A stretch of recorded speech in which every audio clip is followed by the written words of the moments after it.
1 year after the disaster at Madarin, much of the territorial gains west of Mazamango had been lost to the Great Yeti dynasty. Nevertheless, Emperor Mazamango was determined to reverse the losing tide at all costs. Soldiers from all parts of the nation were gathered to form a massive 300-strong army. The fact that Mazamango could still muster such a huge force was an impressive demonstration of the empire's tenacity and strength. With renewed vigor, the empire would invade Soundless Lowland in 1005. The attack caught General Abominable II Electric Boogaloo, who was busy preparing for an attack on Iron Pass, by total surprise. The general hastily turned around and faced his foes in battle.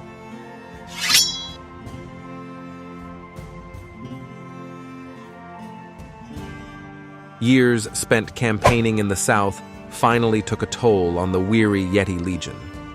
Many of their soldiers had either perished or sustained critical injuries by the time of this battle.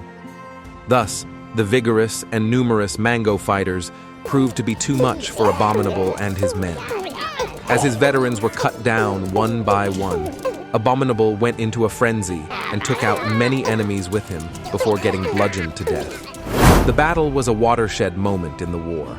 Although Mazamango wiped out the dreadful long-lost Yeti Legion, which had caused them so many problems in the past, and gained Madarin province afterward, it was a very costly victory for the empire.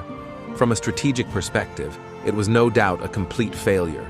Only a fraction of Mazamango Empire's painstakingly raised army remained, and they were forced to abandon the region due to a shortage in manpower. Great Yeti Dynasty, on the other hand, had been cultivating many other armies, and thus was not too concerned with the loss of a single Yeti Legion.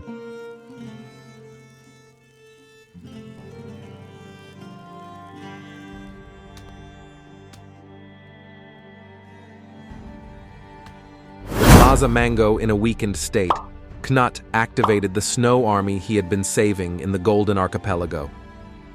Headed by Life the Destroyer, Snow Army blew right through Mazamango garrisons in the Demonic Steppe and drove them to the southern edge of Hazal River.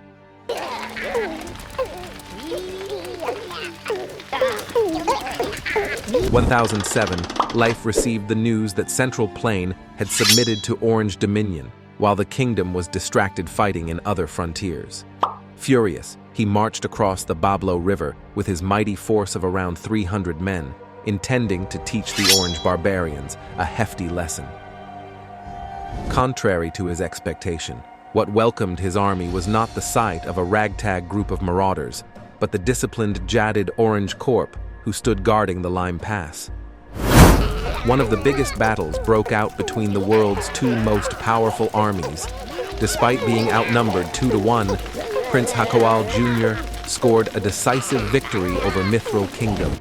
It was in this battle that spelled the end of Life the Destroyer, who was isolated from his bodyguards and slain, while Prince Hakoal Jr. demonstrated his talent in warfare, having rallied his men during the fierce battle and shooting down dozens of enemies using the legendary recurved bow, Shadowpane.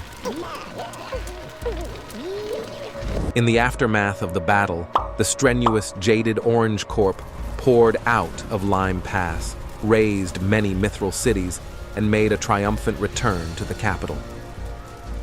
Mithril Kingdom's military was partially paralyzed, and the damage inflicted on their southern territories was so severe that many regions became sparsely populated. Some turned into ghost towns, never to be inhabited by humans again.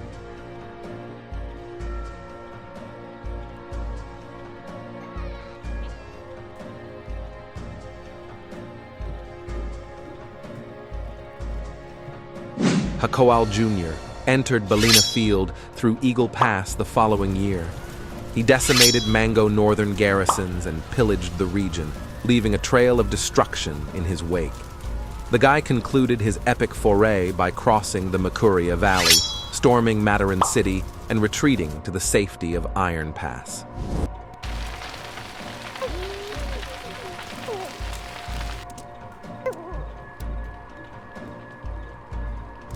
Blacarius launched a major offensive on the Mazamango Empire. His forces crossed Kamath River and seized most of Mushroom Peninsula with ease.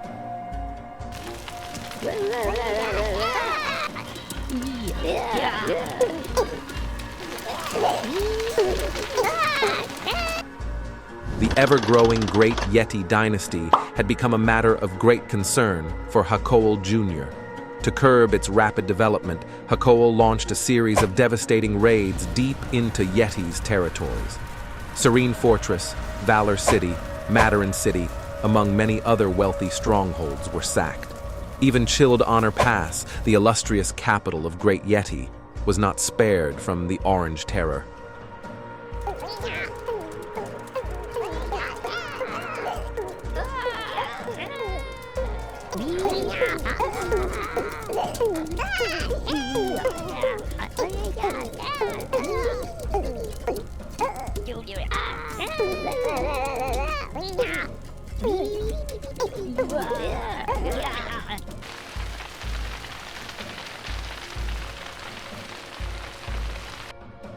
Emperor Blacharius had to move his seat of power deep into the cold glacier, for he felt no longer safe living in the old capital.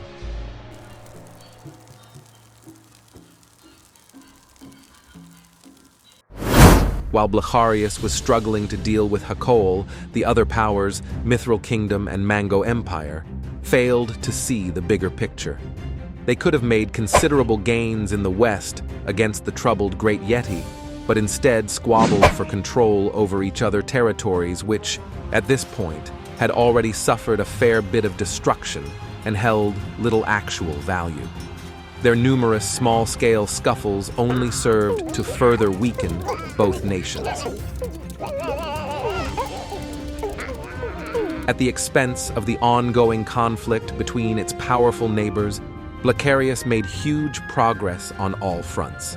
In the south, his well-trained armies overran the sturdy fortifications of Mangiana. Orangiana Pass's defensive walls, a blockade connecting the western and eastern parts of the empire, were destroyed.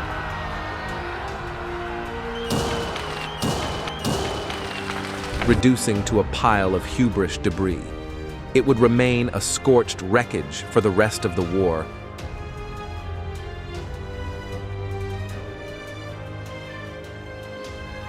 Which left Mango Empire's Jaguar Corridor completely vulnerable to future attacks. Up north, Yeti troops also caught the eastern garrison of Mithril Kingdom lacking and, by the next year, effortlessly took down the city of Holy Rome.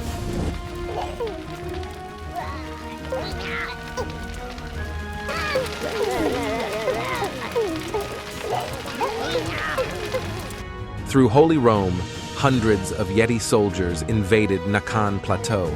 The region, which had long been terrorized by the Great War, quickly fell.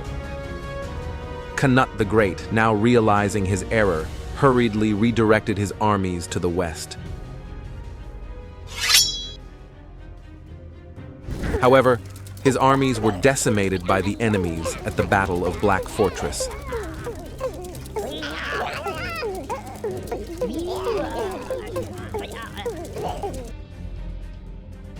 Meanwhile, Maza Mango managed to reverse their dire situation in the south, having incapacitated a Yeti delegation at the Battle of Mangiana City.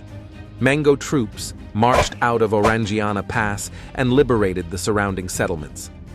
Emperor Maza Mango ceased further aggressive movements against Great Yeti dynasty for the time being to consolidate the recently subjugated lands. He shifted his attention to the north and sought to finally obtain the demonic step. Currently resisting the Yeti's advance, Nut was unable to delegate a sufficient force to defend his ravaged southern lands. Thus, Maza Mango Empire effortlessly rolled over the region. Mithril had truly faced a serious existential crisis this time, and for a moment it seemed as though the kingdom would meet its end. The turning point came in 1035, when Mithril Kingdom pulled off a successful ambush on the main expeditionary army of Maza Mango.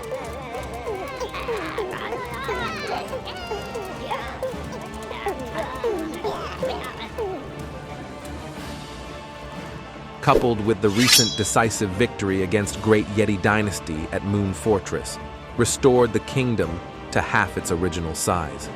However, after the close brush with death, the nation's foundation was rocked to the core and its military was in terrible shape.